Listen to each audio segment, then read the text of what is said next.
Howdy, everybody. This is elevator clip or elevator video number 1. It's the start of working on the elevator. So this is the one of the skins. I think it's the bottom skin of the left elevator, if I remember correctly. But what they have you do is bend that little piece of the skin, and then you bend the other side of the top skin, so when they come together you can rivet them together and they become basically a rib almost, for the elevator. So Brad's helping me again. He comes over every other Friday, help me out with the airplane. So he's my designated holder for this particular part. And what you're supposed to do is line that up so you have like a 1/16 of an inch or a 32nd of an inch over the line. And basically what you're doing is the bottom or the top one needs to fit over the other one, so you don't want them bent at the same exact location, because then they would be like at the same spot, and so you want one of them bent a little bit further back than the other one, so one fits over the top of the other one when you put the two skins together. So that's just me measuring that to make sure that I have the right amount of back part to it. And then you just use the rivet gun. It's really cool. It makes a perfect edge, a perfect corner when you use the rivet gun like that. You clamp it down between two pieces of wood, use your rivet gun, and it makes a nice clean edge. There we are, moving stuff out of the way because we're going to do the other side, but you need to be on the other corner. So there's the bottom or top, I forget which one is which, but you mark them, you set it on the corner, you put your board on top, make sure it's the right distance away, and then you use your rivet gun to bend it down. You bend it with a piece of wood first just to get it started. So you see me there, just kind of bend it down, and then you just get your rivet gun and zap it real quick, and it's pretty slick. Then you take your metal straightener things there and just kind of line it up so it's a perfect 90 degrees.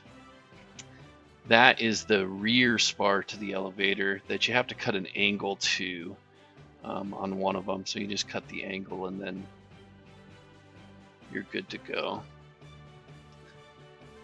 And then clean it up, obviously. And there's a lot of cleanup. The parts on the table, those are the ribs for the elevator. And then this is the piano hinge for the trim tab. Now, it's interesting because it has it the way it looks, but they just give you like a 3-foot piece of piano wire, of piano hinge. And when I looked at it, I was like, hey, these are going the wrong way. But what you do is you cut that first section off. It took me 10 or 15 minutes. I was like, hey, this isn't the right...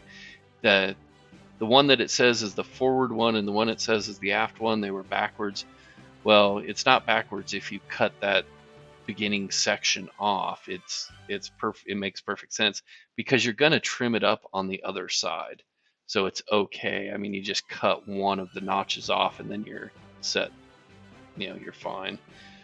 So you see me there marking it so I can cut that edge off, and then I just go cut that edge off, and then it lines up correctly and you have a correct fore and aft version there. And then they also have the foam that goes in the trim tab and the very bottom of the elevator. Those get tank sealant. You use tank sealant to attach those to the ribs. Basically you glue them in, they don't get riveted or anything. Use a bandsaw, cut them off nice and pretty, and then we used sandpaper to make sure they're nice and flat and even. So they were pretty easy. I do have a joke for you guys. Are you ready?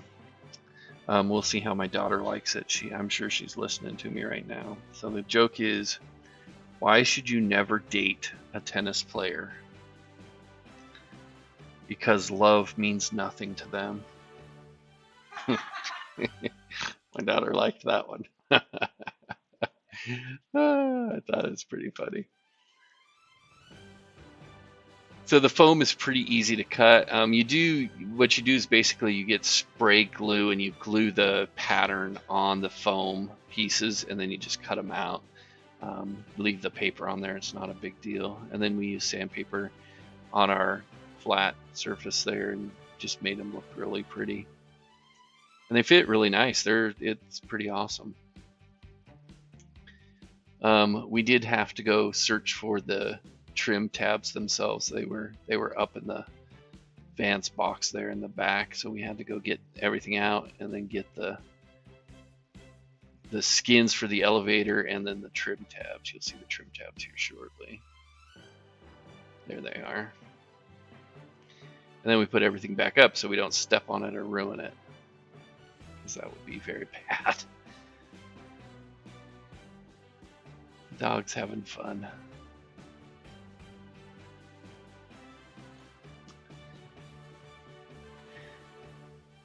And then we work on the trim tabs. And the trim tab, you actually have to cut a piece of the end off. So it has the angle. Anytime you have to cut something, they have it marked pretty well. There's like a circle or a cutout section that you kind of line up. There's like a little notch. So you just kind of draw a line and then you cut it off, and then use the Scotch-Brite wheel and clean it up, make it look all nice and pretty. But you have to do that on the trim tabs there, and so I'm just kind of rough cutting it with the metal shears, and then I break out the Scotch-Brite wheel and clean it up, make it look pretty. I mean, if you use the correct shear, like the metal shears, so there's a left hand, a right hand, and then a middle. So if you use the correct one, it makes a pretty nice cut. You can control it really well. If you use the wrong one, it will bend the metal, just FYI. Not saying I did that, but I'm just saying that is possible to do. And you can kind of see the parts to the elevator there. There's the ribs all kind of clecoed together. I had cut those out the night before, but all it is cutting them in half and putting them together, cleaning them up. It's not a big deal. And there we go. We're almost done for the day here. We pull some stuff off, mark them, make sure we know what we're doing, and then we're good to go. That's it. If you see anything or have anything, feel free to comment. We'll talk to you later. Bye.